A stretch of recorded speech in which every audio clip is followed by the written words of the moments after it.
We saw even Will Fuller tweeted about it, that he was waiting for some potential news. Romeo Crennel said later last week that if they want to get Will Fuller or anybody of that caliber, teams are gonna have to pay. Green Bay was rumored to be potentially interested. Aaron Rodgers does not land his secondary wide receiver, so he's going to end up with Marquez Valdes-Scantling or Alan Lazard, guys who haven't really hit the mark, at least to the quality that Devontae Adams did. What are you thinking right now if you're Aaron Rodgers? Man, I think that Aaron Rodgers wanted him, man. I'm sure they asked him about him. It's the NFL, so I done been called in the office and asked about drafting Josh Freeman, and you know what I'm saying? Just, it's the quarterback. We bringing him in the receiver, so of course they going to holler at Aaron about it, and I guarantee you he wanted him, man. He wanted him because he'll bring a lot to the table, man. A guy like Fuller on the other side of Adams, that changed the whole dynamic of your offense right there. So, man, I think Aaron Rodgers definitely wanted him. I think it's a move that should have been made, man. Whatever that draft, couldn't have been more than like a 4th round pick. How you look at how guys are, what guys get traded for, 5th round, 6th round. Fuller couldn't have been more than a 4th round, 5th round pick, man. And if Romeo's saying somebody gonna pay for him, then that's really all right, a 3rd round pick. So I feel like it could have got done, man, but it didn't get done for whatever reason. They could have went to the next level with Fuller, though, man. A-Rod know that, so I bet he's disappointed right now. That Green Bay situation came up. I bet he had his bags packed. I bet he had one foot on the plane to Green Bay, Wisconsin. Man, it would have been a good move for him, man. It would have been a fresh start for him with a Hall of Fame quarterback. He would have been all right, man. So I'm mad it didn't happen, man. That would have boosted Green Bay's team up a little bit. Maybe would have got them into your top 5, which we'll talk about in a moment. But before we do that, take me back. Yeah. November 1st, 2012, a young Aqib Talib playing for the Tampa Bay Buccaneers had a life-altering moment. Yeah, you got traded to the New England Patriots. I think the deal was here. You and a 2013 7th round draft pick for a 4th round draft pick. Take me through all the emotions. Well, it was crazy, man, because I was serving a 4-game suspension for Adderall. Now that's a whole nother story that I got to tell another day. But yep, the Adderall story is, man, that's nuts. Eric Wright, man, hey, that's my dog. We was tripping, really. It's so stupid too, but I'll tell that another time. But man, I actually was serving a 4-game suspension. I was at IMG Academy, the football team. Mm-hmm. In Bradenville, Bradenton. In Bradenton. So my coaches, the GM, they made me go to IMG for 4 weeks, live over there and everything. Get your housing, want you to stay over there, be locked in, do your rehab, get some work every day. So I'm over there. I'm in a hyperbaric chamber. I get all my work in, my lift. You know what I'm saying? Before I go to lunch, I hop in this hyperbaric chamber for about an hour and a half, take a quick nap. Crazy New Jersey line or whatever started calling my phone.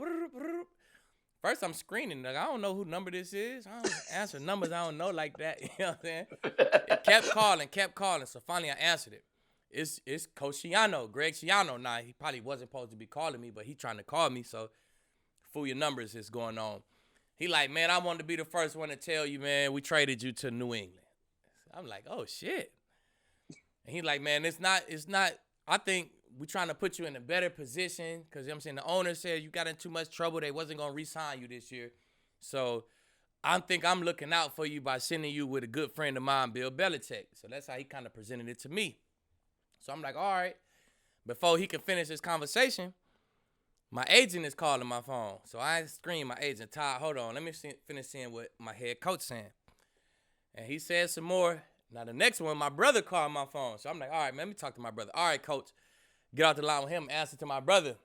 My brother, he sounded like it was draft day again. He like, hey, hey, baby, we going to the States. He was so happy, right? So at the time, I'm still kind of mad. I'm in this little ass hyperbaric chamber. You know what I'm saying? I'm still kind of mad. And then he kind of showed me the light. Like, he like, bruh, ain't nobody worried about Tampa. Y'all can't even come on TV. It's no primetime games, man. Now you get to that stage. You know what I'm saying? You get to play on TV now. Like, you finna really be in the NFL now. That's how he looked at it. So he brightened up my day. First, I was disappointed because I'm like, damn, I've been balling for the Bucks, man. I'm one of the leaders on the team and everything. But they don't want me. That's how I felt like, man, they don't want me. But then it's a business. You must have been like fourth round pick. That's it. Man, I don't care what it's for. I'm like, man, look, they sent me off like that. I'm just gone. So now I don't got no say so or nothing. I'm gone. They're like, bro, you gone. You got to get on a plane and woo.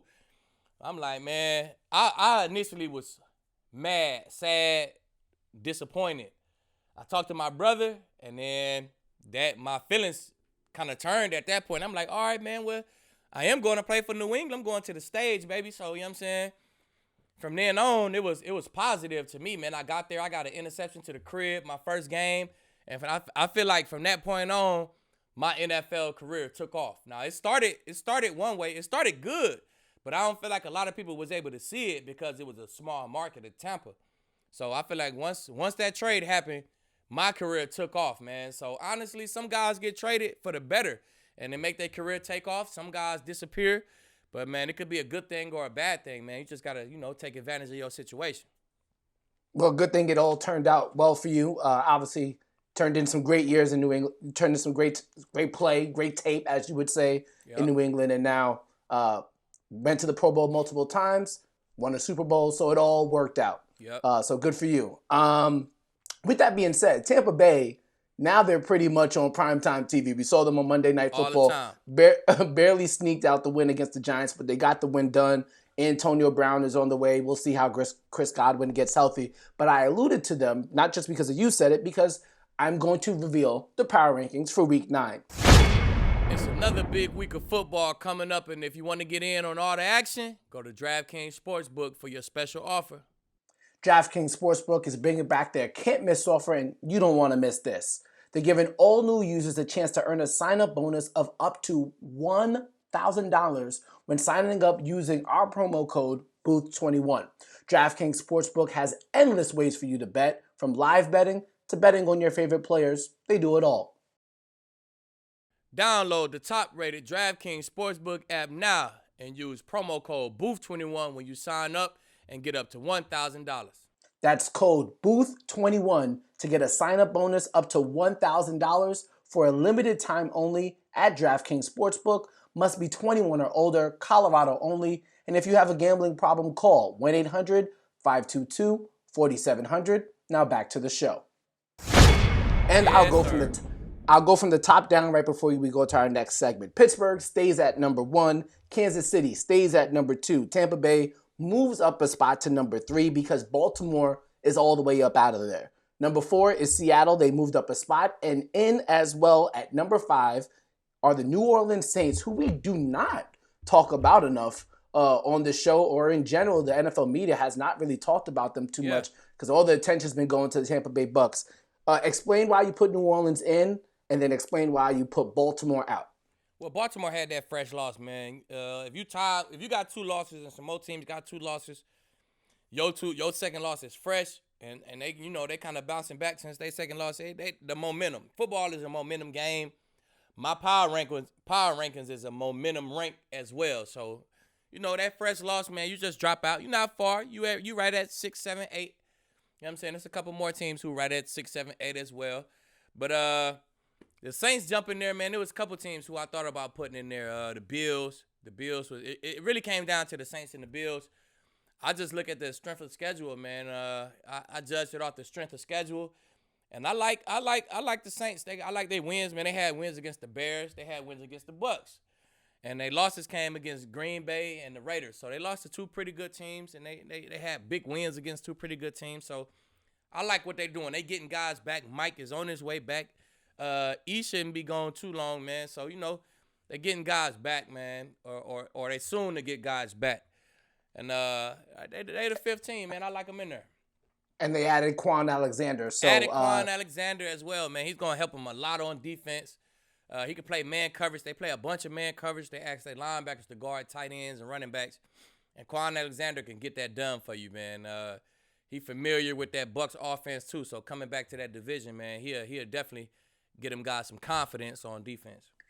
When we do our A-plus matchups for our Thursday audio, Friday video show, I have a good feeling that Mike Evans and Marshawn Lattimore will be featured in those A-plus matchups. But we'll be right back with more Call to the Booth. It's time to do our mid-season report cards. Super Bowl contenders, Super Bowl pretenders, and teams that got to look forward to maybe Trevor Lawrence, Justin Fields, or the NFL draft, whoever they might need.